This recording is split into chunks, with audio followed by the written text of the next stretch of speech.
দীর্ঘ ১৮ বছর পর রাজধানীর জাতীয় কুচকাওয়াজ ময়দানে অনুষ্ঠিত হল মহান স্বাধীনতা ও জাতীয় দিবসের বর্ণাঢ্য আয়োজন। দেশপ্রেম, শৃঙ্খলা ও সামরিক সক্ষমতার এক অনন্য প্রদর্শনীতে পরিণত হয় এবারের এই ঐতিহাসিক অনুষ্ঠান।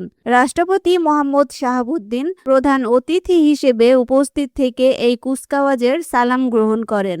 অনুষ্ঠানে প্রধানমন্ত্রী তারেক রহমান, মুক্তিযুদ্ধ বিষয়ক মন্ত্রী, প্রধানমন্ত্রীর প্রতিরক্ষা উপদেষ্টা এবং তিন বাহিনীর প্রধান উপস্থিত থেকে রাষ্ট্রপতিকে অভ্যর্থনা জানান। বাংলাদেশ সেনাবাহিনীর নবম পদাতিক বিভাগের সার্বিক ব্যবস্থাপনায় এই কুচকাওয়াজ অনুষ্ঠিত হয়। এতে বীর মুক্তিযোদ্ধা, সশস্ত্র বাহিনী, আধা সামরিক বাহিনী এবং অগ্নি নির্বাপক ও বেসামরিক প্রতিরক্ষা বাহিনীর সদস্যরা অংশ নেন।